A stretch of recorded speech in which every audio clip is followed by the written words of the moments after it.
동역사 말씀 사경에 우리 마가복음 8장 27절에서 38절까지의 말씀을 이 시간 같이 공부하도록 하겠습니다. 유명한 본문이에요. 이 베드로의 고백, 주는 그리스도시고 살아계신 하나님의 아들이십니다 라고 고백했던 예수님에 대한 고백, 그리고 예수님께서 십자가에서 죽고 부활하실 것을 처음으로 예고하신, 순환을 처음으로 예고하신 본문이죠. 그래서 아주 유명한 본문입니다. 이 본문이. 자, 여기서는 정말 예수님이 누구이신가, 이 부분이 정말 중요한 질문이에요. 예수님이 누구이신가? 너희는 나를 누구라 하느냐? 주님이 물으셨고, 이게 얼마나 중요한가? 그리고 이렇게 아는 것이 왜 그렇게 중요한 건가? 우리가 예수님을 여러분 믿고 있다면 또 예수님을 어떻게 알고 계십니까? 그리고 어떻게 알아야 합니까? 뿐만 아니라 우리가 이렇게 바로 아는 것이 우리에게 어떤 큰 유익이 있습니까? 이런 부분에 대해서 말씀하고 있는데, 궁금하시다면 끝까지 들으시길 바랍니다. 네, 본문을 읽도록 하겠습니다. 마가복음 8장 27절부터 38절까지. 예수와 제자들이 빌립보 가이사랴 여러 마을로 나가실새 길에서 제자들에게 물어 이르시되 사람들이 나를 누구라고 하느냐? 일단 장소가 바뀌었어요. 빌립보 가이사랴, 다른 곳은 또 가이사랴 빌립보. 이 가이사랴 빌립보가 어떤 곳이냐? 자, 이런 곳입니다. 어떤 굴이 하나 보이잖아요. 또 굴 옆에 신전이 있었어요. 그 큰 굴이, 바위에 굴이 있어. 그 굴에서부터 물이 쭉 흘러요. 이게 쭉 흘러가지고 갈릴리 호수 위쪽에 있거든요.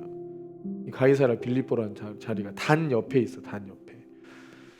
또 그 옆에 또 이렇게 신전들이 막 놓여져 있으면서 실상 거기가 황제도 섬기고 또 이렇게 그 판신, 패닉 두려움이잖아요. 그 두려움의 신을 섬겼던 곳이 이 가이사랴 빌립보입니다. 그러니까 만신전도 있고 막 황제 신도 있고 막 패닉 신도 있고 이런 신들을 섬겼던 신전이에요. 신전.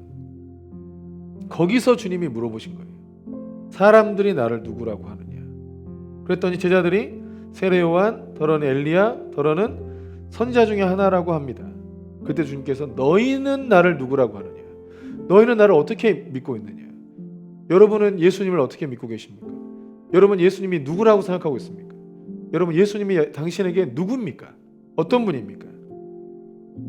그때 베드로가 대답하이르되 주는 그리스도시니이다 하며 이렇게 고백했어요. 우리 마태복음 16장에는 주는 그리스도시고 살아계신 하나님의 아들이십니다. 이게 표현되어 있죠. 주는 그리스도의 신이다. 그러니까 이에 자기 일을 아무에게도 말하지 말라 경고하시고 31절에 순환을 예고하신 비밀을 알려주는 거예요. 인자가 많은 고난을 받고 장로들과 대제사장들과 서기관들에게 버림받아 죽임을 당하고 사흘 만에 살아나야 할 것을 비로소 그들에게 가르치시되 왜냐하면 베드로가 주는 그리스도이십니다 라는 이 고백으로 예수님이 누구신지를 하나님 아버지의 계시를 통해서 정확하게 아니까 그제서야 예수님께서 어떤 일을 하실지에 대해서 이제 말씀하셨다는, 예고하셨다는 것이죠. 32절에 드러내놓고 이 말씀을 하시니 베드로가 예수를 붙들고 항변하매, 이 좀 독특한 표현이 나와. 베드로가 예수를 붙들고 항변하매 예수께서 돌이키사 제자들을 보시며 베드로를 꾸짖어 이르시되 사탄아 내 뒤로 물러가라. 내가 하나님의 일을 생각하지 아니하고 도리어 사람의 일을 생각하는도다 하시고 무리와 제자들을 불러 이르시되 누구든지 나를 따라오려거든 자기를 부인하고 자기 십자가를 지고 나를 따를 것이니라.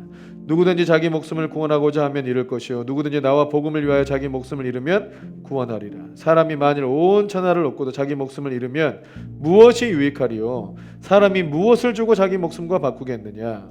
누구든지 이 음란하고 죄 많은 세대에서 나와 내 말을 부끄러워하면 인자도 아버지의 영광으로 거룩한 천사들과 함께 올 때 그 사람을 부끄러워하리라. 아멘. 좀 두려운 말씀이죠? 자, 보세요.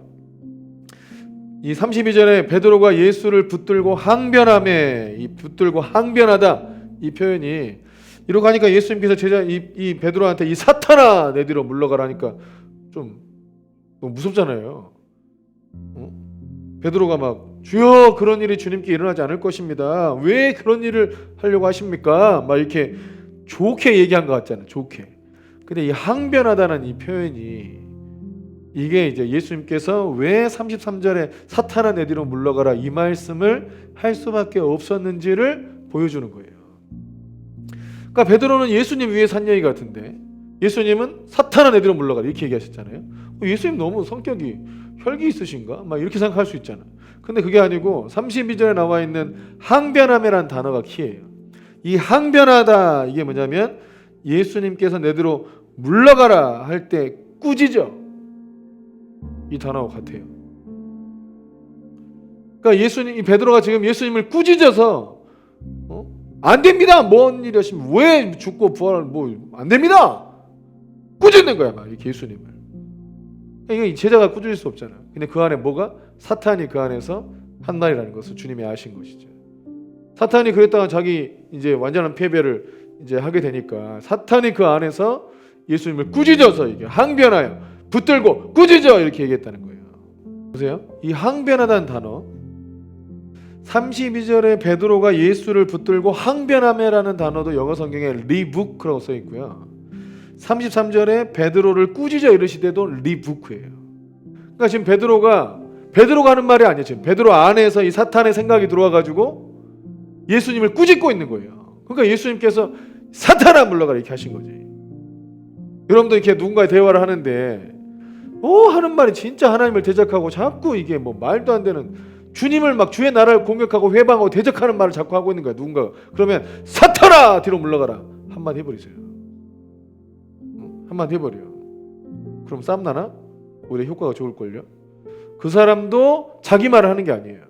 어떤 영에 지금 어둠의 영에 이게 공격을 받아가지고 어둠의 영향을 받아서 막 지가 무슨 말 하는지도 모르고 막 뱉는 거야 그냥. 그때는 사탄아 내 뒤로 물러가라.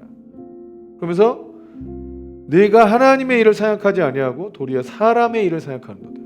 하나님의 일을 생각하지 않고 도리어 사람의 일을 생각한다. 보세요. 예수님 고난받지 마세요. 이게 사람의 일이라는 거예요. 하나님의 일은 뭐예요? 예수님 십자가에 죽으시고 부활하시는 거죠. 그래서 사탄의 머리를 깨버리고 온 인류를 위한 대속 제물이 되셔서 온 인류를 구원하는 반석이 되시는 거예요. 근데 사람의 일은 뭐예요? 예수님 고난받지 마세요. 이게 사람의 일이에요. 우리가 돌아볼 때 누가 다 주님의 길을 가려고 하고 주의 방식을 취하려고 하는데 누가 힘들 것 같으니까 하지 마세요. 다 사람의 일이에요. 어둠의 영의 일이에요. 여러분 그거 따르면 안 돼요. 주님 말씀대로 순종해야 돼. 내가 고난받거나 내가 뭔가 대가를 치를 일이 있다 하더라도 주님의 뜻이면 그걸 하는 것이 모두에게 구원이 되는 겁니다. 사탄 안에 들어 물러가라. 내가 하나님의 일을 생각하지 않고 도리어 사람의 일을 생각하는도다. 근데 보면 마태복음에서는 이 본문 나오면서 뒤에 내가 이 고백 이후에 교회를 세우겠다. 그 교회에 내가 천국 열쇠를 너에게 주마 하고 네가 땅에서 매면 하늘에서 매고 땅에서 풀면 하늘에서 풀리라 하면서 교회를 세우는 말씀으로 연결을 했거든요. 근데 마가복음에서는 여기서 어떻게 연결해요? 34절에 보니까 누구든지 나를 따르려거든 자기를 부인하고 자기 십자가 가지고 나를 따를 것이니라. 그럼 뭐가 진짜야? 뭐가 맞아? 둘 다 얘기하신 겁니다. 근데 마태복음에서는 그 교회를 세우는 부분에 집중을 한 것이고 마가는 여기에 집중을 한 것이죠. 그러니까 우리가 뭐 이 성경을 기록했을 때 어떻게 이해를 해야 되냐? 뭐 본문이 좀 달라. 공관복음이라 하잖아요. 같은 사건이 기록되긴 했는데 아주 정확하게 똑같은 건 아니에요. 정확하게 똑같으면 그게 조작이죠. 자, 여러분이 살고 있는 하루의 일을 어떤 사람과 똑같이 그냥 경험했어요. 다 똑같은 데를 가고. 그럼 그 사람이 그 하루를 기록을 했어. 각자가. 똑같이 경험한 걸 기록했어요. 그러면 내용이 똑같습니까? 그렇지 않죠. 근데 공통된 사건이 있다는 걸 알 수 있죠. 사건이 다를 수는 없잖아요. 우리가 다 같이 이마트를 갔는데 옆에 사람 나는 홈플러스를 갔어요. 이렇게 기록하지는 않잖아요. 같이 이마트를 갔다. 이마트 가서 나는 누구를 만났다. 그 나는 멍 때리고 놀았다. 뭐 이렇게 할 수 있잖아. 같이 이마트를 간 건 사실이잖아요. 예수님께서 이들에게 물어보시고 가이사랴 빌립보 가시고 그들의 제자 물어보시고 이런 대답했다는 건 다 이 팩트인 사실 앞에 기록은 자기들이 주안점을 두는 부분에 더 기록할 수 있는 것이다. 그래서 마가는 이런 부분을 볼 때 마가복음은 제자도에 훨씬 더 관심을 갖고 있다는 것을 볼 수 있죠. 제자도에 관심이 더 있는 거예요. 예수님께서 이렇게 말씀하시고 제자들에게 불러 이르시되 누구든지 나를 따라오려거든 자기를 부인하고 자기 십자가를 지고 나를 따를 것이라. 왜냐하면 예수님도 자기 십자가를 지고 자기를 부인하고 자기 십자가를 지고 주님의 길을 따라가는 거잖아요. 아버지의 뜻을 따라가는 거잖아요. 이와 같이 너희들도 해야 된다. 사람의 일 생각하지 말고 너희 입장 돌아보지 말고 너희를 부인해라. 너희들의 생각을 부인해라. 그리고 너희가 져야 될 순종하면서 져야 될 대가는 치러야 된다. 그래서 자기 십자가를 지는 거죠. 그리고 주님을 따라오라 라고 말씀하신 겁니다. 그래서 누구든지 자기 목숨을 구원하고자 하면 잃을 것이다. 너무너무 적절한 말씀이잖아요. 예수님께서 내 목숨을 구원하고자 하면 나도 목숨을 구원할 수 없고 또 모든 사람들의 생명을 구원할 수 없어. 그런데 누구든지 나와 복음을 위해 자기 목숨을 잃으려고 하면 그는 오히려 구원을 받게 된다. 사람이 만일 온 천하를 얻고도 자기 목숨을 잃으면 무엇이 유익하겠느냐? 사람이 무엇을 주고 자기 목숨과 바꾸겠느냐? 그러니까 목숨이 제일 중요하다는 거죠. 자기 목숨이 제일 중요한 줄 알아. 근데 자기 목숨을 구원하려고 하면 오히려 잃게 된다는 거예요. 그러니까 자기 생명을 구원하는 길, 자기 인생을 구원하는 길이 뭐라는 거예요? 오히려 주와 복음을 위해서 목숨을 잃으려고 한다는 거예요. 그러면 오히려 구원을 받는다는 거죠. 아멘이십니까? 이거 굉장히 중요합니다. 그러니까 우리가 사업을 해도 뭐 어떤 일을 하든지 정말 죽기 살기로 하면 성공할 확률이 높아요. 그냥 나 살려고 막 가둥바둥 되면 오히려 다 망하는 수가 생겨요. 인생을 살 때 내 생명을 드리고 내 생명을 잃어도 되고 내 생명을 던져도 되는 그런 더 높은 가치를 얻는 것이 진짜 복입니다. 내 인생을 어디에 드려야 할까? 내 인생을 잃어도 내가 끝까지 얻어야 할 것은 무엇일까? 여러분 그것을 알았다는 것 자체가 엄청난 인생의 복이 되는 거예요. 그분을 알았다면, 그 주와 복음을 알았다면 여러분 우리 인생을 주와 복음을 위해서 잃어야죠. 그러면 오히려 내 생명도 얻을 뿐만 아니라 영생도 얻고 더 많은 사람을 얻게 되는 은혜가 있다는 것입니다.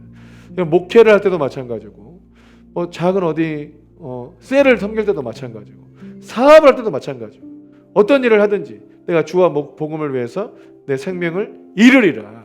생명을 다해 이들을 섬기리라. 생명을 다해 주를 따라가리라. 이렇게 마음을 먹으면 여러분 다 승리할 수 있어요. 심지어 요즘 심지어는 주식 트레이더도 어떤 사람 보니까 나는 목숨 걸고 트레이딩한다. 이렇게. 아 그렇구나. 이 사람은 이게 전쟁이니까. 이게 삶의 목표고 이걸 통해서 뭔가를 성공해야 되고 이걸 통해서 뭔가를 성취해야 되니까 나는 목숨 걸고 트레이딩한다. 장난식으로 안 한다. 감정적으로 안 한다. 철저히 공부하고 철저하게 타점을 잡고 철저하게 들어가고 이걸 한다는 거예요. 목숨 걸고 트레이딩한다. 바른 정신이죠. 이건 무엇을 하든 생명을 거는 거예요. 항상 어떤 사역을 하든 예배를 인도하든 생명 건다고 진짜로 막 피 흘리고 죽는 거 아니잖아요. 근데 자세가 내가 이 예배에 내 온 마음을 쏟겠다. 이 사역에 온 마음을 쏟겠다. 이 교회에 온 마음을 쏟겠다. 하나님 뜻대로 온전히 행하겠다.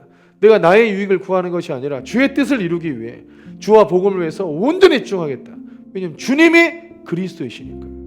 주님이 살아계신 하나님의 아들이시고 그리스도이시니까 나의 생명을 기꺼이 드리고도 후회하지 않을 거라는 겁니다.